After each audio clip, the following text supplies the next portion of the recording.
All right, so what they've charged me to do is lead this discussion about new ideas and new treatment options for acquired resistance to ALK and ROS1. We alluded a little bit to that in the earlier session. And just like I mentioned before, this is really going to be a discussion. It's more about letting you know how we think through what we're doing, what we hope to achieve, and how easy it is to be successful as it is to be unsuccessful when we go out on a limb to say, oh, this is a strategy we want to test. And I will use a couple of examples to demonstrate how we come about ideas as to what is important and how to approach it. So as a way of background, we all know that Crizotinib or Xalkori is now an approved drug for patients with ALK-positive lung cancer, and it's also an approved drug for patients with ROS1 positive lung cancer. And some of the studies that led to the approval of Xalkori, they're named serially as Profile. So one of them is Profile 1007. As Dr. West mentioned, this was like an accidental discovery. They were not looking for Xalkori for treatment of ALK or ROS. It was being developed for something else. And somewhere along the line, some of the patients that went on the study have benefited from it happened to have ALK translocation, and that was what led to the development of Xalkori. But this study compares Xalkori to what we consider to be standard chemotherapy drugs for patients with non-small cell lung cancer as of 7 years ago, when we didn't know any better in terms of ALK translocated tumors and their response to Crizotinib. And as you can see there, patients who received Crizotinib benefited and stayed on treatment without evidence of their cancer getting worse for approximately 8 months. Whereas patients who received treatment with standard chemotherapy then, either pemetrexed or Alimta or docetaxel or Taxotere, they only benefited from chemotherapy for about 3 months. So indicating to us, based on this, that if someone has ALK translocated tumor and they've been previously treated with chemotherapy and you're looking for something else to treat them with, they're better off getting Crizotinib than getting chemotherapy. Subsequently, this was moved into the earlier setting to say, okay, if you find a patient who has never received chemotherapy and you give them Crizotinib, do they do as well, worse, or better than getting chemotherapy? So this study, which is Profile 1014, compared patients getting Crizotinib with ALK-positive non-small cell lung cancer to those getting platinum doublet, so carboplatin or cisplatin along with pemetrexed. And just as I showed you in the table here as well, you see that patients who got Crizotinib did well and remained free of their cancer getting worse for more than 10 months. Whereas those patients that got chemotherapy as their first treatment only managed to stay without their cancer getting worse for about 7 months. Also indicating to us that for newly diagnosed patients, Crizotinib is a better treatment option than chemotherapy. Subsequent to that, patients who had Crizotinib and progressed, they needed something else to try. It's either they go to chemotherapy or they try something else. And that is where Ceritinib came in. Not to belabor this with a lot of graphs, just setting the stage for what we're going to talk about in terms of resistance, which is that when you look at those patients, whether they got Crizotinib before or they never got Crizotinib, when they went on Ceritinib, majority of them had good response. So what you see there, each line in that graph represents a patient. And the deeper the depth of the line, the better the response they got to Ceritinib. And as you can see, the color code there, the yellow patient or the yellow lines represent those who never got Crizotinib, and the white represented those who got Crizotinib. You can see it's mixed. So it didn't matter whether patient got Crizotinib or not, they benefited from Ceritinib. And this study led to the approval of Ceritinib for patients with ALK-positive tumors if they've received or not received crizotinib. We do know that a lot of these medications do have side effects. Some of them easy to manage, some a little bit more challenging.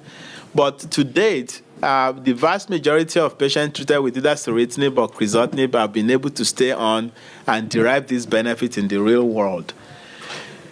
Those are not the only two agents. There are other agents that are not yet FDA approved, at least not in the US, but that have shown equally promising efficacy as what I've shown with crizotinib as well as with ceritinib.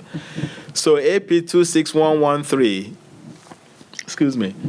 brigatinib is also a form of ALK inhibitor that has been well tested in Japan, but also here in the US. And similar to what you saw with ceritinib, a lot of patients that got this drug responded and did very, very well. And this is alectinib, showing the same type of response. So now we see we have so many different options of treatment. Some of them already approved that can be received as standard of care, and some of them still in phase 2, phase 3 testing. And this is just a list of other agents that I'm not showing graphs about that are also in development. Xalkori X396 is one study that Dr. Hahn is leading that has shown very, very great promise, both in terms of intracranial as well as extracranial activity. But why am I showing that? The reason why I'm showing it is none of this is a cure. While they're good, they're promising, they help patients, they make patients live longer, they make patients live better, but we don't consider this to be, oh, our job is done. We've cured patients with ALK-positive cancer or with ROS1 positive cancer. The answer to that is no. While these drugs are effective in slowing down the growth of the tumor or shrinking the tumor, or even making it disappear in some patients, we know that ultimately, majority of the patients would either stop responding or, if they never responded before, even see their cancer pick up the pace at which it's growing. So why does this happen? If we know what the problem is and we know the treatment for it, how come that we cannot give the drug to the patient and then we kill off the cancer cells and cure the patient? So that is really the challenge that we all face. And Dr. Riley showed one slide there showing the heterogeneity of cancer cells, which is that even when we say ALK-positive lung cancer, when you look at the cells within the tumor, not every cell is exactly the same. So you have within that tumor some cells that will respond very well and die off. You will have some that will not die off, they will just stop growing, and if you take away the drug, they will start growing again. And you'll have some cells within the cancer population that will just not care what you're doing. They just keep growing. So we have different reasons by which the cancer cells stop responding to the treatment. And that is what we call acquired resistance. Then there is de novo resistance, meaning that you know that the patient is ALK positive or ROS1 positive, and you give them the drug, and they didn't even respond at all. So the de novo resistance is less of a problem because it's less likely, as you've seen in most of the curves that I showed. The vast majority of patients will respond to some degree, but after a while, they stop responding, and that is the acquired resistance. So we looked at, there are two ways by which we figure out why patients become resistant to treatment. One way is to take patient who is receiving the treatment and stop responding, and then you take their tumor sample and you look at what is different between the new biopsy and their original biopsy before they went on treatment. And you do basic subtraction analysis to say, what is present now that was not present before?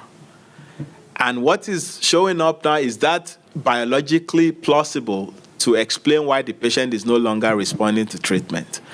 So different people have reported their own experience using patient sample, and this is a summary prepared by one of our fellows. Sorry, the citation is not showing up. This was actually published earlier this year in Molecular Aspect of Medicine, Kumar et al., where we looked at all the published data in terms of mechanisms of resistance reported for patients treated with ALK inhibitors and put them in different categories as to what they are and why do they mediate resistance.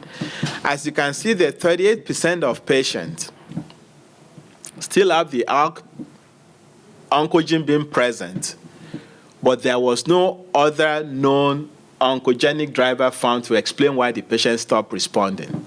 So about 38% of patients, meaning the cancer stopped responding, but we couldn't find an explanation for it. The next group after that are those where you actually have alteration within the ALK. So the reason the patient was expected to respond was because they had the ALK translocation, but now the cancer cells have adapted and developed a new genetic mutation within that region, either to prevent the drug from binding to where it should bind to, or to confer additional properties and signaling advantage on the ALK pathway, therefore making the patient not to respond to treatment again. And then you see EGFR mutation.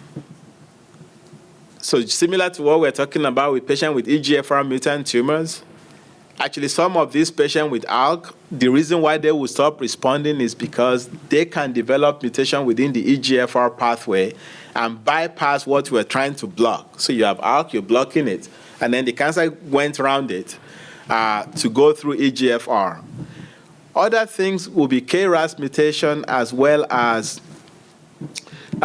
c-KIT. So some of these mutations, as you know, we already have drugs that can target them. So if someone has EGFR mutation, we already have a lot of drugs that are targeting EGFR. For c-KIT, we have drugs that target c-KIT. Where you have ALK gene alteration, there are already drugs in development that can overcome some of these resistance mechanisms. The other way by which we figure out why patients develop resistance, this is a complicated, you can just look at this and then don't worry about it. But this is what people do in the lab, which is to try to simulate what happens in patients. They take cancer cells with ALK translocation and then expose those cells to the drug that you expect to work, like Crizotinib or Ceritinib, and then allow the cells to grow or to die. And then at the end, towards your right, so you're starting out with a lot of cells, you expose them to treatment in the lab, and then whatever is remaining, those are the resistant clones. And then you take these resistant clones and say, what is different between those surviving cells and what you started from? And by doing that, you can get some ideas of why somebody can become resistant. So that is the other way by which we figure out why would a patient initially respond to crizotinib and then all of a sudden stop responding to crizotinib. Now, this is what we call hypothesis generating. That is, we just want to have an idea. We're not going to go and treat a patient just because we see something here. The gold standard is actually to see whatever you see here, see it in a patient. Then you know that for sure what you are seeing in your lab experiment can happen in patient, and that is why they stop responding to treatment.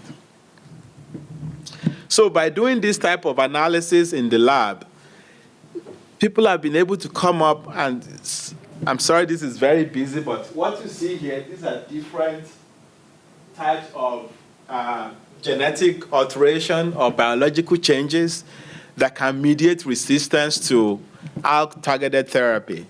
You know, that's almost like 50 different reasons by which someone will stop responding. So it's not a one-track type of approach where we say we know why everybody is not responding. It's going to be different from one patient to another.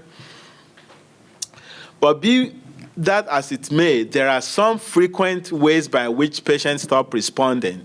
And as I've shown you, the most common way by which this happens is because of new alteration within the ALK gene itself. So what I'm showing here is looking at activity of drugs that are either approved or compounds in development that are not yet approved, and showing you how effective they are against acquired resistance mechanism that is based on new genetic alteration or genetic mutation within the ALK gene. So crizotinib or Xalkori is on the left. And as you can see, almost all the different types of alteration in the ALK gene that mediate resistance, once they happen, crizotinib is no longer effective. What you see here, this dashed line represents the level of crizotinib or any of the drug that you're going to get in your blood when you take the drug. So in order for you to be effective, the amount of the drug that you need to kill off those cells should be less than the amount in your blood. If it's about the same or higher, that means you're not going to have enough in your blood to kill those cancer cells. Therefore, the cells will be resistant. So when you look at crizotinib, almost all the genetic alterations that happen make the cancer cells to no longer be responsive to crizotinib. If you move to your right, so alectinib and brigatinib, as well as ceritinib, you can see that they are still very effective when you compare the drug level in the blood that you can attain and how much of the drug you need to kill off those cancer cells bearing the mutation. So this is where we get the ideas from to say, if someone has ALK translocated tumor, they've been on Xalkori or crizotinib, and they develop any of these type of genetic mutations, you can now look at that and say, well, for this specific type of mutation, perhaps alectinib would be a better drug to try, or brigatinib would be a better drug to try, or ceritinib would be a better drug to try for that patient. Now, this is all hypothetical. We do not have a mechanism for doing that in a very efficient manner at this point. But that is the way the thought process is, that we can farm this information into clinical trials that would be designed to answer specific questions for the generality of the patient. So something that is trying to do that but not do it in a very efficient and effective way is the NCI ALK Master Protocol. I don't know how many of you are aware of this protocol? Okay, now you see we're in trouble. Well, not Dr. Hahn. So that is the problem, right? So I don't think you're going to have any more informed group of patients about ALK or ROS1 anywhere in the world than in this room as of this moment. And yet, here is the NCI ALK Master Protocol. Not many people are aware of what it is and what it's trying to do. So is that the match No. match trial? So the match is for squam. Okay. So this is for ALK-positive tumors. There is a match trial Yeah. with an ALK arm, but not for Yeah. ALK tumors that are Yeah. like breast or other ALK-positive tumors that are not. Correct. Yeah, so the NCI match is more umbrella protocol for all different types of tumors, and then you can go on, but that is not targeting ALK.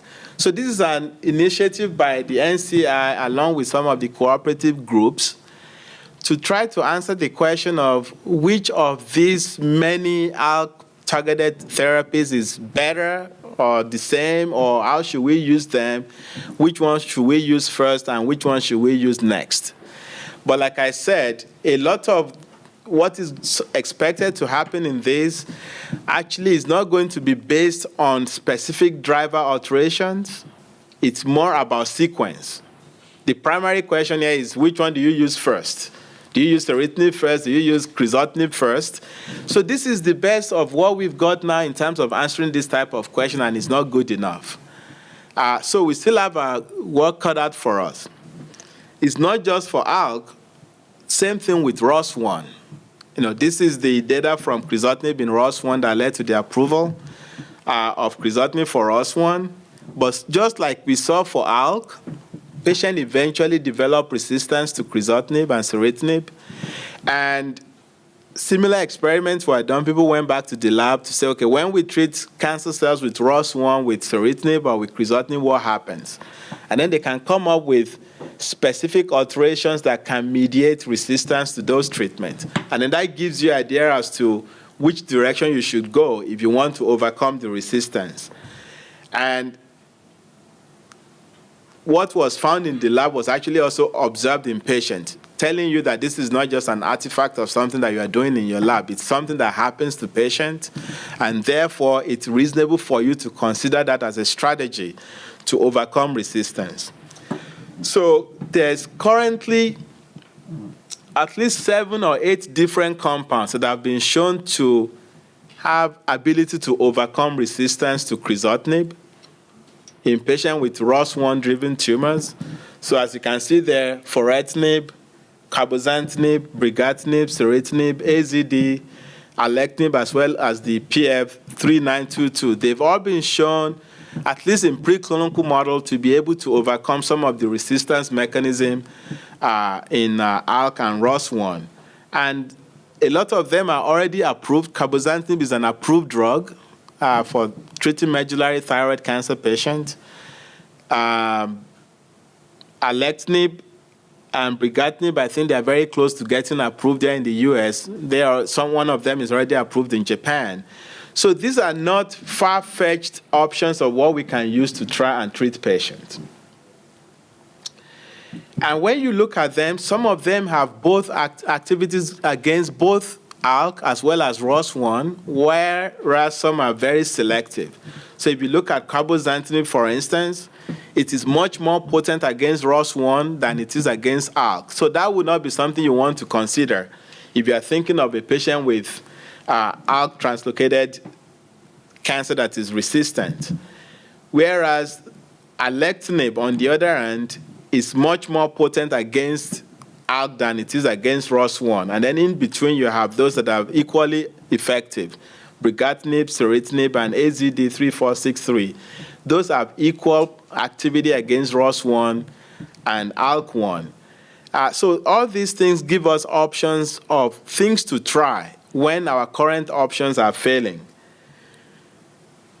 But what we have to struggle with is how best to incorporate this new promising agent into what we're currently doing. So what I've tried to do is to distill my thought into how we can approach this going forward. And people are already doing it. So one is, what can you do to delay resistance? So if we know that patients are going to respond to Ceritinib, they're going to respond to Crizotinib, are there things that you can do right from the get-go to delay the emergence of resistance? And perhaps maybe if you combine cabozantinib, which works against one of the bypass tracks, with crizotinib or ceritinib in the frontline setting, you might be able to get the patient to stay on crizotinib for much longer period of time. That is still theoretical. We have to do it in the clinic and show that it is truly better to do that than for you to first treat a patient with crizotinib, and if they fail, then treat them with cabozantinib. We don't know for sure whether starting out with the two drugs together is better than doing one after the other. Or perhaps if you have a compound that can target both the primary alteration as well as the resistance mechanism. So brigatinib, for instance, has activity against EGFR and has activity against ROS1. So you're actually only using one drug, not two drugs. But because it can affect your primary mechanism as well as the resistance mechanism, would that be a drug that you want to try very early on and delay resistance for a much longer period of time? Or should that be a drug that you want to try after your frontline therapy has failed? And then we have the HSP90 inhibitors, which are more or less dirty drugs. Like I showed you, you can have up to 50 different mechanisms by which patient becomes resistant. And it's going to be impossible to treat a patient with 50 different drugs targeting each of these mechanisms. But HSP90 is like a wastebasket. It can basically mop up a lot of those mechanisms and render the cells sensitive to treatment again. So perhaps combination of an HSP90 inhibitor, which are already in clinical development, with standard therapy may be a way to delay resistance. And then second strategy is overcoming the resistance when it has already happened. That is what we're doing now. We treat patients with Xalkori when they fail. We look for something else that can work when Xalkori is no longer working, so they go on Ceritinib. If Ceritinib fails, we look for something as immunotherapy or Brigatinib. So while that is good, that doesn't mean that that is the best way to do it. But we're never going to know which is the best way unless we can do the clinical trials and compare these different strategies one against another. How about sanctuary site therapy? So it may be that the cancer cells have not developed genetic alteration that is making them resistant. It's just that they've found their way into the brain or some other difficult to treat places. and that is where the patient is failing. So you can use a drug that you know can get into the brain, like alectinib. That's one strategy. The other strategy is, I mentioned earlier on that for brain metastasis to develop, anti-angiogenic agent angiogenesis is important. We've tried that in other tumor types. Primary brain tumor, for instance, they do use bevacizumab or Avastin. Is it possible that when you combine any of these standard treatment with an anti-angiogenic agent, that you may get better response in the brain? That is a concept that is worth pursuing, but I'm not aware of any clinical trial that is doing that right now. And the third option for sanctuary site therapy is prophylactic cranial irradiation. I showed the graph earlier on where almost 50% of patients with ALK-positive cancer would have brain involvement during the course of their disease. Do we have to wait until they develop the brain metastasis before we do something about it? So for patients with small cell lung cancer, we do give them prophylactic cranial irradiation with the understanding that perhaps the cancer cells are already there, we just can't see them. And rather than wait until they manifest, we give them radiation to the brain, treating what we cannot see. And that has been shown to reduce the incidence of brain metastasis. Whether it actually results in patient living longer remains a question to be answered. But I wouldn't take that type of strategy off the table in this situation where the vast majority of patients would, at one point or the other, also develop brain metastasis. And then Dr. Horn talked about serial biopsy and serum-based biopsies. We can also use the information from that to guide what we do. Perhaps you can say if we understand the reason why patients develop brain metastasis and become resistant, even before we see evidence of recurrence or progression in the brain, we can monitor the genetic profile of the tumor using serial blood samples collected from patients and say, well, based on what we're seeing now, this patient, even though he's not progressing, is likely to develop brain metastasis.